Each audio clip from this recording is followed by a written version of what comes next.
ठीक है,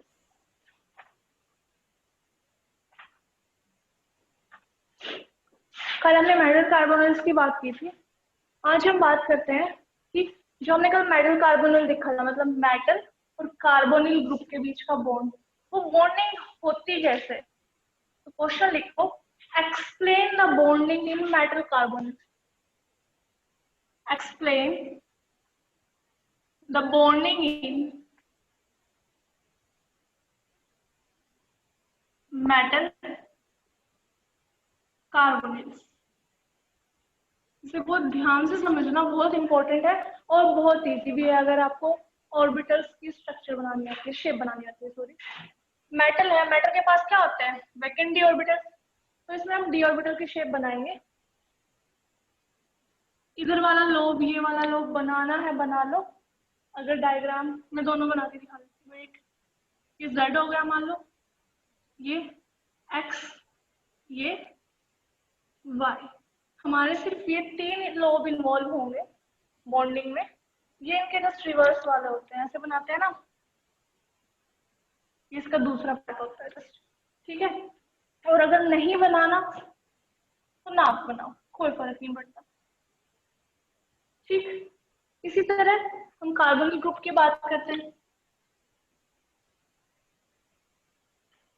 carbon P orbitals involve होते हैं इसके पास, P X, P Y, P Z.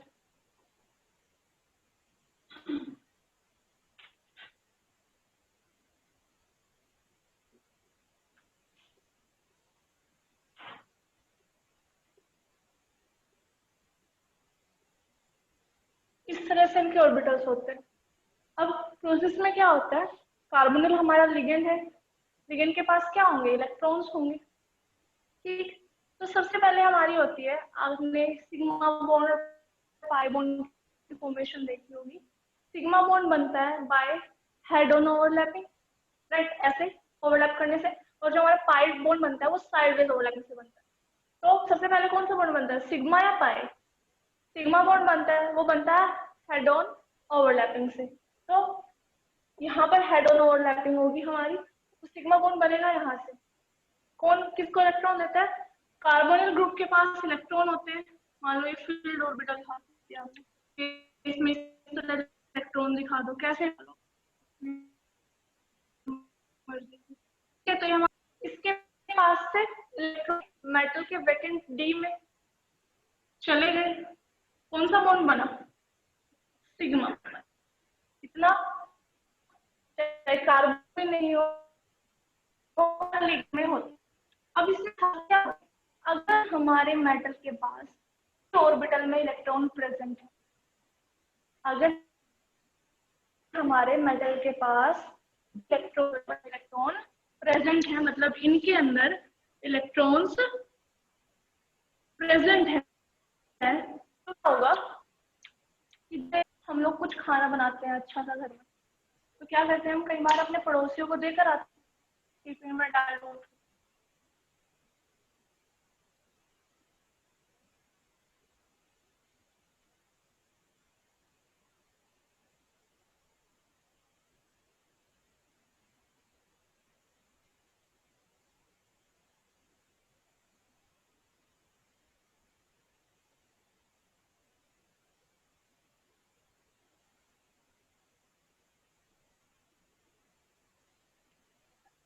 कि सबसे पहले क्या होगा, कार्बोनिल या बोले तो लिगेंड अपना लोन पेयर डोनेट करेगा टू मेटल, और कौन सा बॉन्ड बनेगा, सिग्मा बॉन्ड।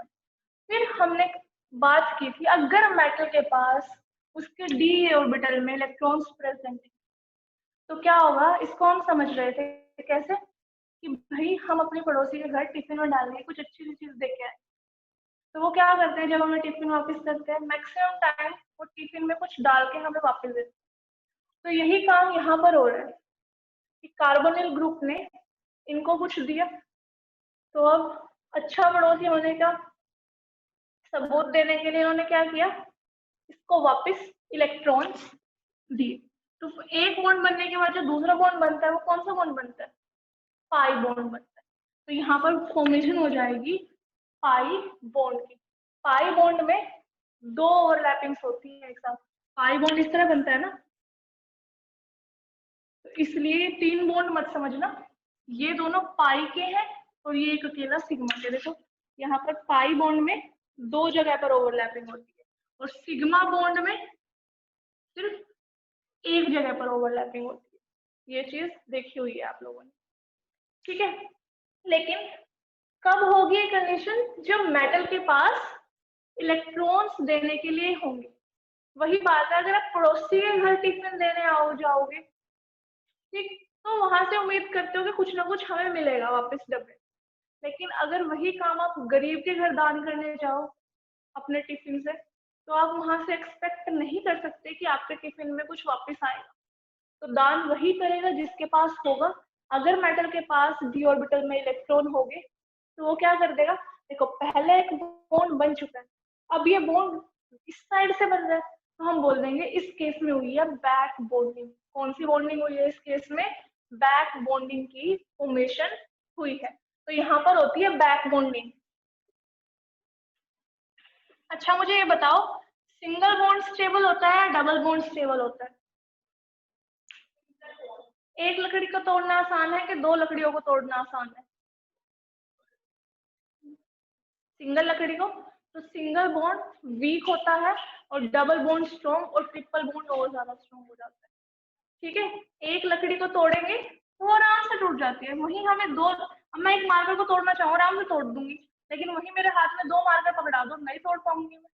तो 2 को तोड़ना, यूनिटी देख लो, यूनिटी में लोगों को अलग करना मुश्किल होता है, अकेले को कोई भी हरा सकता है आराम से। तो वही काम है, पाई बॉन्ड बनने की वजह से ये बॉन्ड क्या हो जाएगा?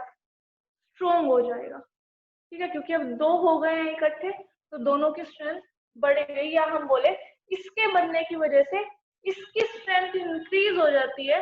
और जो इफेक्ट हुआ एक की वजह से दूसरे की बॉन्ड स्ट्रेंथ इंक्रीज होने का, इसको हम बोलते हैं सिनर्जिक इफेक्ट। इसको क्या बोलेंगे हम? Synergic effect. इतना समझ में आ गया? जो मैंने अभी बताया है उसको अब लैंग्वेज की फॉर्म में लिखते हैं। जो ये बॉन्ड बन रहा है इसको हम बोलेंगे बैक बॉन्डिंग। इस बॉन्ड का नाम है बैक बॉन्डिंग, राइट। दूसरा एक चीज और सुन लो पहले, ये कौन सा इलेक्ट्रॉन एक्सेप्ट कर रहा है? ये सिग्मा बॉन्ड है तो सिग्मा इलेक्ट्रॉन्स बोल देंगे। पाई बॉन्ड है तो कौन से इलेक्ट्रॉन्स होंगे? Pi electrons. तो जो हमारा लिगेंड है कौन से इलेक्ट्रॉन्स को एक्सेप्ट कर रहा है? पाई इलेक्ट्रॉन्स को। तो इसका जो दूसरा नाम होता है वो होता है पाई acceptor ligand, means pi electron को एक्सेप्ट कर सकता है। तो कार्बोनिल ग्रुप होता है हमारा पाई एक्सेप्टर लिगेंड। क्लियर है ये चीज? इतनी आ गई समझ? इसे लिखते हैं अब। सबसे पहले काम क्या हुआ कि लिगेंड ने सेंट्रल मेटल को अपने इलेक्ट्रॉन्स को डोनेट किया है एंड फॉर्म किया है सिग्मा बॉन्ड। तो फर्स्ट पॉइंट लिखेंगे हम, ligand donate lone pair of electron. Ligand donate lone pair of electron to central metal atom, to central metal atom, right। इन कौन से ऑर्बिटल में? जो खाली होंगे, इन vacant d orbital by forming sigma bond, by forming sigma bond, right. First point समझ आ गया आराम से। अब सेकंड पॉइंट की बात करते हैं। अब बात हो रही है filled orbitals of metal overlap with empty orbitals of carbonyl या ligand। अब ये सब क्यों हो पाता है? क्योंकि हमारे कार्बोनिल के पास वैकेंट ऑर्बिटल्स होते हैं, ऊपर से क्या हो जाएगा, मेटल के पास भी भरे हुए डी ऑर्बिटल्स होते हैं। बाय चांस कोई लिगेंड ऐसा आ जाए कि भाई मेटल के पास तो इलेक्ट्रॉन्स हो लेकिन लिगेंड के पास ही वैकेंट ऑर्बिटल्स ना हो, तो क्या बैक बॉन्डिंग हो पाएगी? नहीं हो पाएगी। तो इसमें कार्बोनिल हमारा ऐसा लिगेंड होता है जिसके पास वैकेंट ऑर्बिटल्स इन्वॉल्व होते हैं हमारे। तो नेक्स्ट पॉइंट लिखो, filled orbital of metal overlap, filled orbital of metal overlap with vacant, filled orbital of metal overlap with vacant orbital of ligand, overlap with vacant orbital of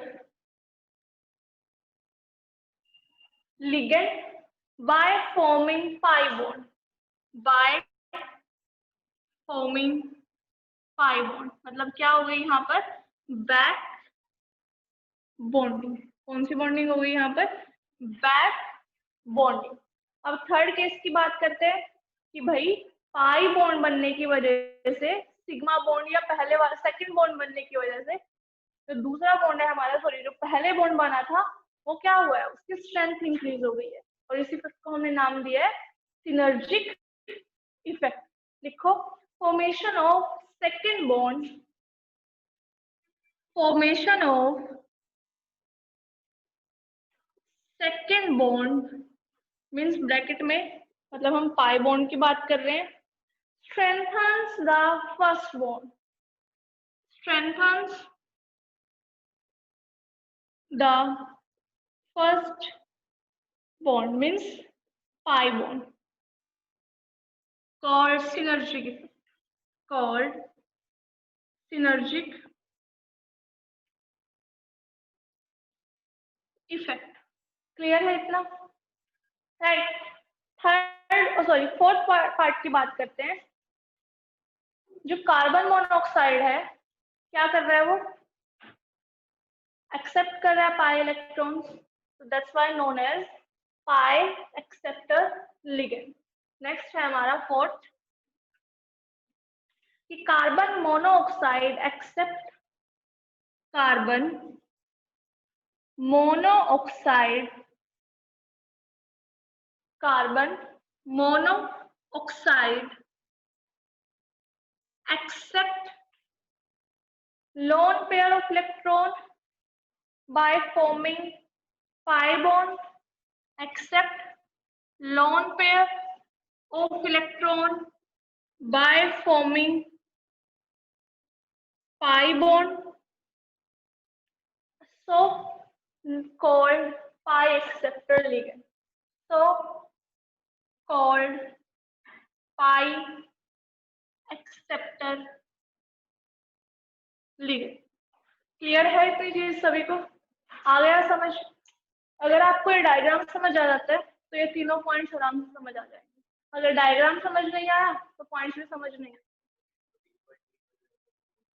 हाँ clear है इतना। अब question आता है कि जो हमारे ट्रांजिशन एलिमेंट्स ही हैं, जो हमारे ट्रांजिशन एलिमेंट्स हैं, सिर्फ यही पाई कॉम्प्लेक्सेस क्यों बनाते हैं? जो हमारे ट्रांजिशन एलिमेंट्स किनको बोलते हैं, डी ऑर्बिटल एलिमेंट्स को। यही सिर्फ पाई कॉम्प्लेक्सेस क्यों बनाते हैं?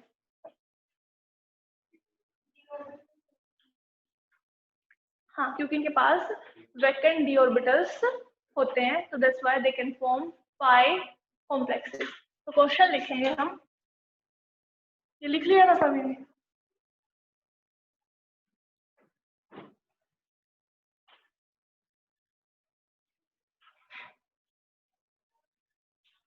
Question is, why only transition elements? Why only transition elements are known to form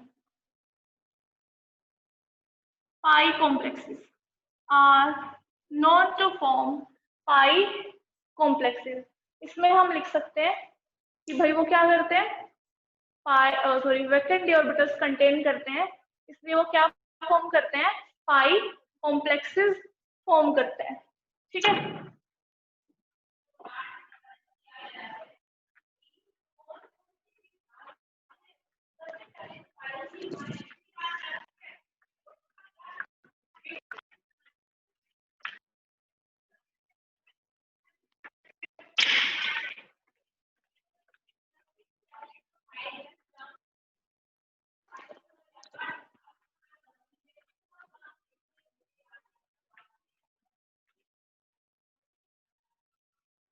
लिखेंगे इसमें because transition elements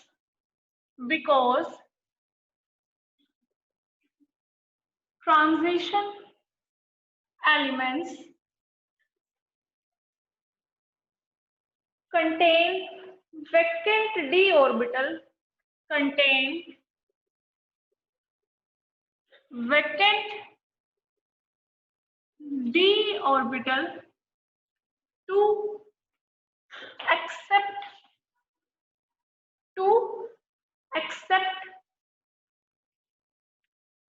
pi electrons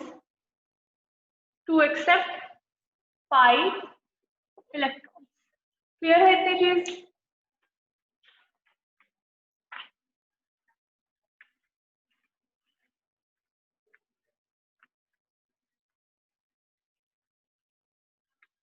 next question लिखो, ये बेस्ड ऑन इसमें यूज होगा आपका क्रिस्टल फील्ड थ्योरी। इसमें crystal field theory concept use होगा कि भाई एक चीज स्टेबल है और एक चीज स्टेबल नहीं है, ऐसा क्यों होता है? Question is why CO2 positive is easily oxidized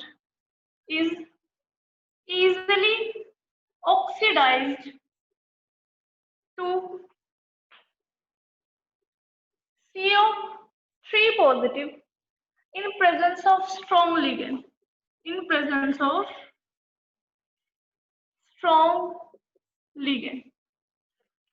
ठीक है? जब भी स्ट्रॉन्ग लिगेंड वीक लिगेंड आए तो समझो कुछ पेयरिंग या अनपेयरिंग का चक्कर है, तो उस बेस पर ये क्वेश्चन होगा। अब इसने क्या कहा है हमें कि जो CO2 पॉजिटिव है वो इजीली ऑक्सीडाइज्ड हो जाता है इन CO3 positive. CO2 positive CO3 positive कैसे बनेगा? By losing 1 electron. अब ऐसा क्या हुआ कि ये एक इलेक्ट्रॉन आसानी से खो देता है? तो ऑब्वियस सी बात होगी कि ये ज्यादा स्टेबल होगा, ये कम स्टेबल होगा, क्योंकि हर कोई इलेक्ट्रॉन क्यों लूज करता है? स्टेबिलिटी के लिए, या फिर हम बोले तो उसके पास इलेक्ट्रॉन एक्स्ट्रा होता है। तो इसमें देखते हैं कैसे क्या होता है। Cobalt atomic number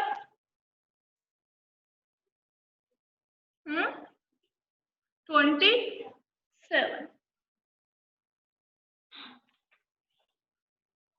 atomic number 27।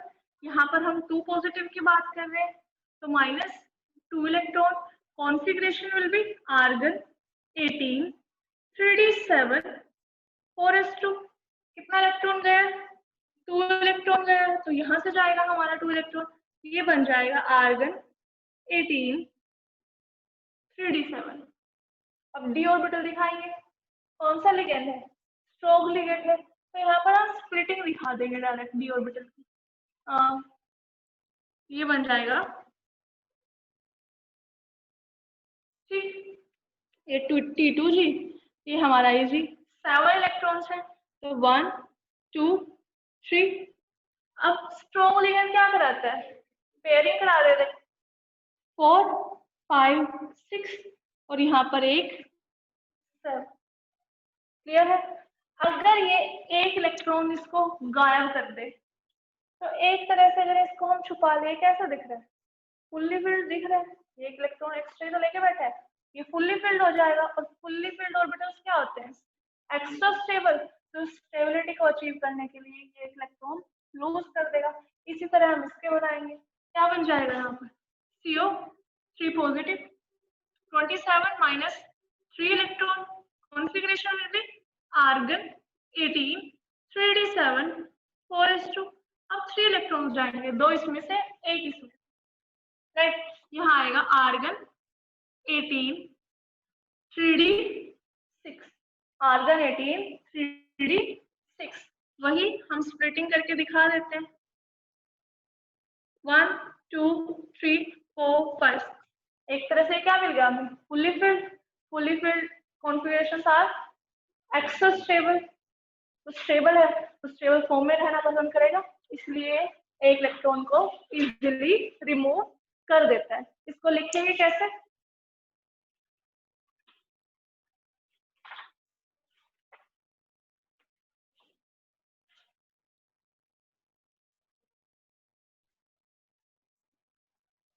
जो हमने बनाया है उसी को हम लिख रहे हैं कि CO2 positive easily lose one electron. CO2 positive easily lose one electron to acquire stable electronic configuration. Stable electronic configuration. Hence, CO2 positive is easily oxidized to CO3 positive. जो आपकी क्वेश्चन की स्टेटमेंट है वही लिख दें। Clear है इतना?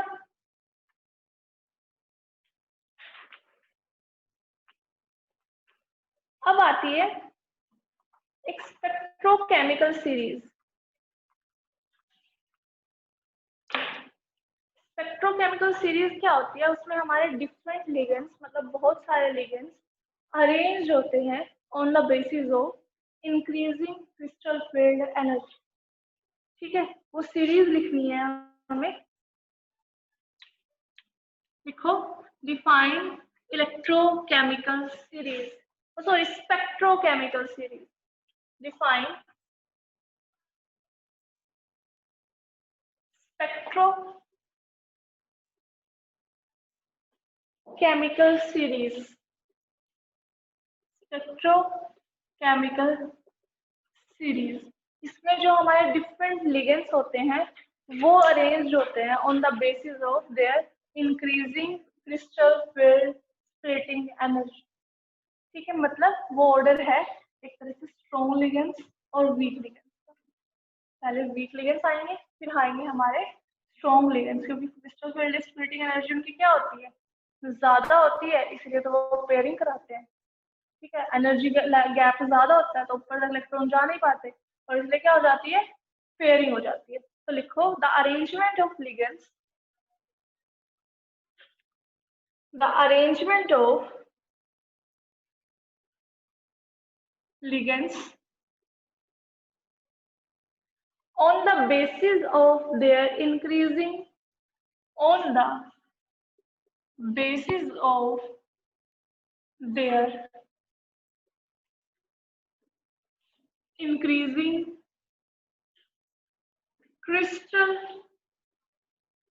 filled splitting energy is called spectrochemical series. अब देखो भाई, सीरीज है, याद करनी इतनी आसान नहीं होगी। तो मैं थोड़ा सा तरीका जो मुझे आता है वो मैं बता दूंगी, बाकी इसको याद करना जरूरी भी नहीं है, थोड़े बहुत याद रखना चल जाएगा। सबसे पहले हम इस सीरीज में लिखते हैं, मैं सीरीज लिखती हूँ फिर याद करने का तरीका बताती हूँ। I negative, Br negative, S2 negative, SCN negative, और आपकी में इतना यूज भी नहीं है इसका, जो स्ट्रॉन्ग लिगेंड्स थे मेनली मैंने आपको लिखवा दिए CO, CN, NH3। उसके अलावा सारे वीक के हमें एग्जांपल्स करने हैं, उतना खास यूज भी नहीं है इसका। हाँ, बट आगे आप पढ़ोगे से तो काफी यूज होता है इसका। SCN negative, Cl negative, F negative, OH negative, OX2 negative, OH negative, OX2 negative, O2 negative, H2O, O2 negative, H2O। इसके बाद है हमारा NCS, NH3, NCS, NH3, EN। EN क्या होता है? CN negative, C। अब जो मुझे थोड़ा सा इजी लगता है उसकी बात करते हैं, जो जिससे मैंने समझा हुआ है। देखो, आप लोगों को ऑलरेडी बताया गया है CO, CN and NH3 are strong ligand. ठीक, अब देखो इसको थोड़ा सा याद कैसे किया जा सकता है। अगर यहाँ से H2 नेगेटिव HCl नेगेटिव हटा दूं मैं थोड़ी देर के लिए, तो ये सारे क्या है, हेलोजन। क्या है, हेलोजन आए हुए हैं। स्टार्टिंग में है हमारे हेलोजन, राइट। उसके बाद जो भी है सारे, देखो इसमें भी ऑक्सीजन है, इसमें भी ऑक्सीजन है, ऑक्सीजन ऑक्सीजन, तो सारे जो हैं वो ऑक्सीजन वाले आए हुए हैं, राइट। फिर है हमारे ऑक्सीजन कंटेनिंग ग्रुप, इसको मत लिखना, इतना जरूरी नहीं है तुम्हारे लिए, इसको लिख लेना, थोड़ा वो जो याद रहेगा उसे लिख देना, ठीक। अब देखो ये सारे क्या है, नाइट्रोजन होता है इसमें भी नाइट्रोजन होता है। हमने इथाइलिन डायमीन का स्ट्रक्चर कल भी बनाया था, उसमें भी क्या है, नाइट्रोजन था। तो ये सारे फिर कैसे हैं, नाइट्रोजन कंटेनिंग ग्रुप्स, ठीक है। और ये लास्ट में दोनों में क्या है, कार्बन, तो ये है हमारे कार्बन कंटेनिंग ग्रुप्स। तो इस तरह से थोड़ा सा हम याद कर सकते हैं इसे कि पहले कौन आएगा। बाकी हैलोजेंस के बीच में बाकी सारा तो सेट बैठता है, हैलोजेंस के बीच में सल्फर वाले भी आ गए, सल्फर कंटेनिंग ग्रुप्स, है ना। ये H2 negative and HCl negative, right. ये HCl नेगेटिव और NCS एक ही है, बट यहाँ पर बॉन्डिंग अलग अलग से होती है, एक में नाइट्रोजन से होगी, एक सल्फर से होगी, तो इनको अलग अलग प्लेस पर पुट किया जाए। क्लियर है, इतनी चीज समझ आ गई, ठीक।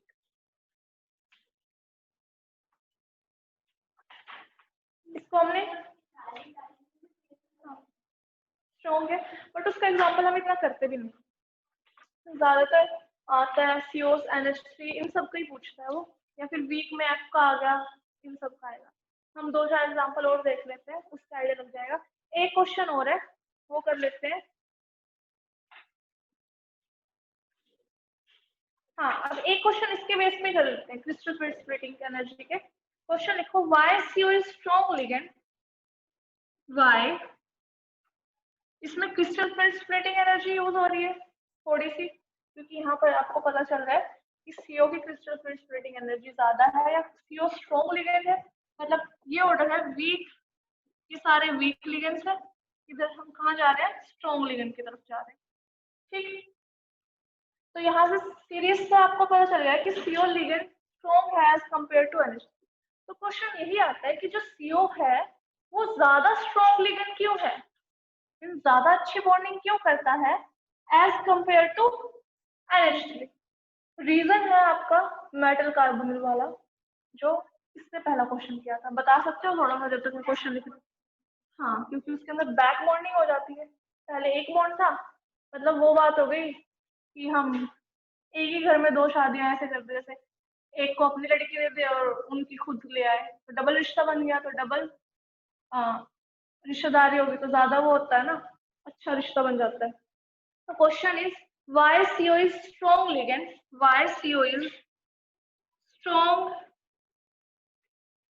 Ligand then ammonia for many metals, then ammonia for many metals, क्योंकि CO के अंदर क्या हो जाती है, बैक बॉन्डिंग हो जाती है, स्ट्रॉन्ग बॉन्ड हो जाता है, इसलिए CO हमारा स्ट्रॉन्ग लिगेंड है और NH3 हमारा वीक लिगेंड है। तो हम इसका आंसर लिख सकते हैं, carbon monoxide due to back bonding, carbon monoxide due to back bonding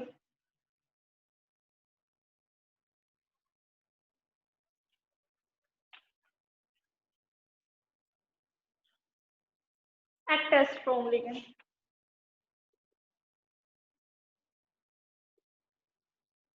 और या फिर हम बोल सकते हैं it is an pi acceptor ligand due to presence of vacant d orbitals, sorry vacant orbitals, d नहीं होते इसके पास, p होते हैं, वैकेंट ऑर्बिटल्स, तो यहाँ पर बैक बॉन्डिंग हो जाती है, इसी वजह से पाई एक्सेप्टर लिगेंड है, कुछ ही लिख लो अपनी भाषा में, ठीक। अब एक क्वेश्चन और कर लेते हैं, वो भी काफी इंपॉर्टेंट है और शायद ऐसा सा आपके पास NCERT में भी है।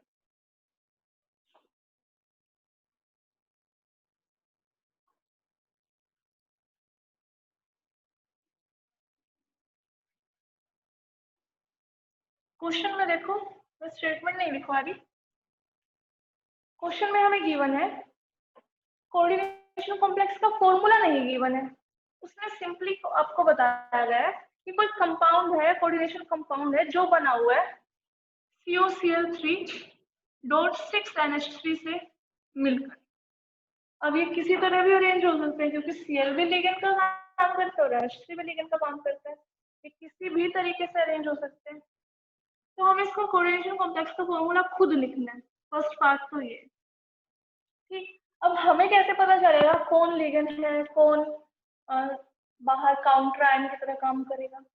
तो उसके लिए एक चीज दी है उसने हमें, उसने बोला है कि इस रिएक्शन, जब इसकी हम रिएक्शन कराते हैं इसके साथ AgNO3 के साथ, जब हम इसकी AgNO3 के साथ रिएक्शन कराएंगे तो हमें क्या मिलता है?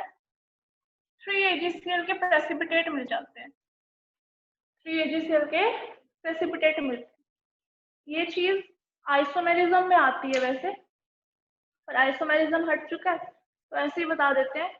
जो काउंटर आयन होता है, मतलब जो स्क्वायर ब्रैकेट के बाहर होता है, जैसे Cl नेगेटिव हो, अगर हम उसको पानी में मिक्स करें तो वही, सॉरी Cl होगा, वही सिर्फ हमें मिलता है डिसॉल्व हुआ।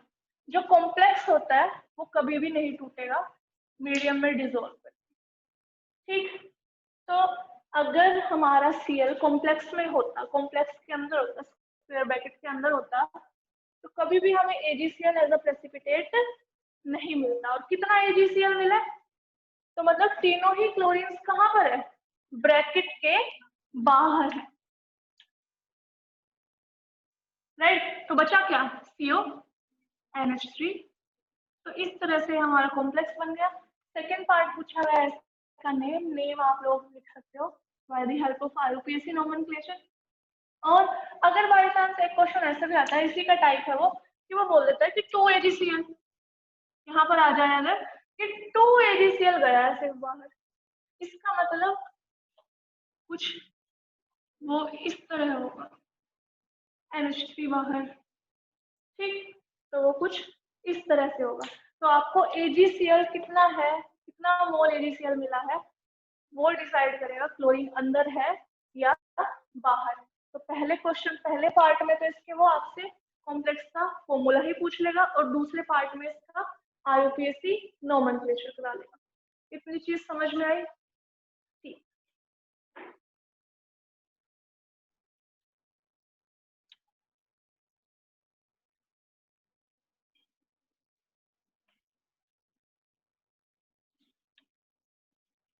अब डिफरेंस करना है हमें between coordination compound and double salt.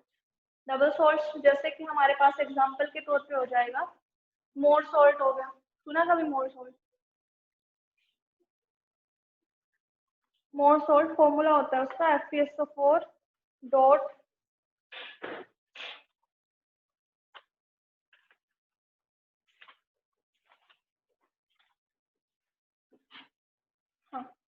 Salt उसमें इकट्ठे जुड़े होते हैं तो उसको हम डबल सॉल्ट बोल देते हैं। कोऑर्डिनेशन कंपाउंड आप देख ही चुके हो, तो हमें डिफरेंस करना है coordination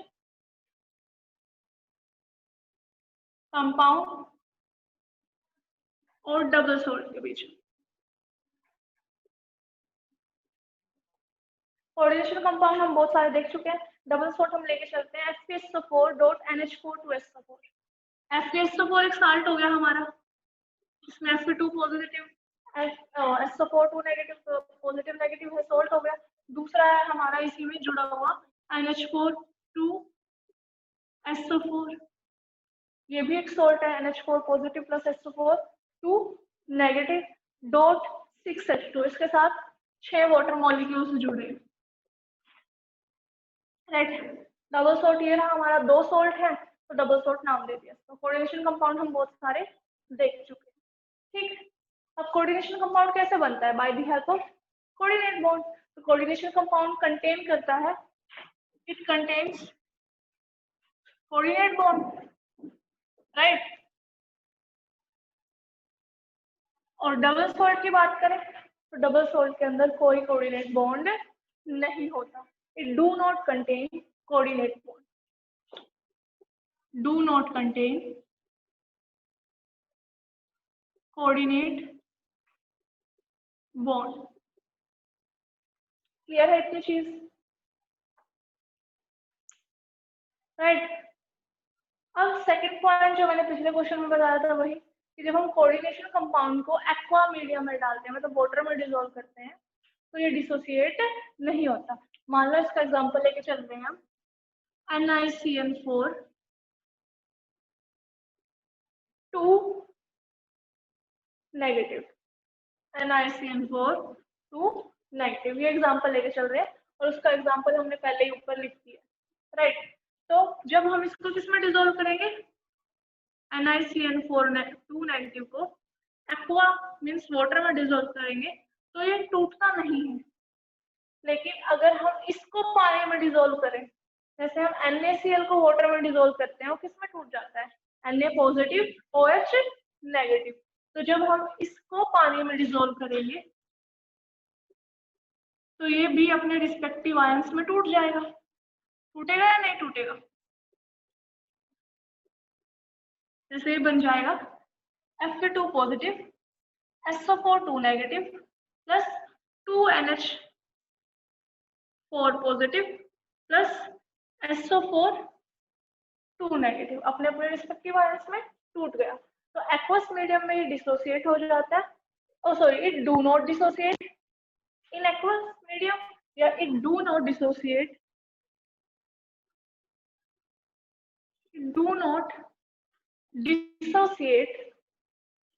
into ions in aqueous solution, into ions in aqueous solution.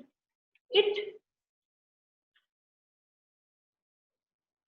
dissociate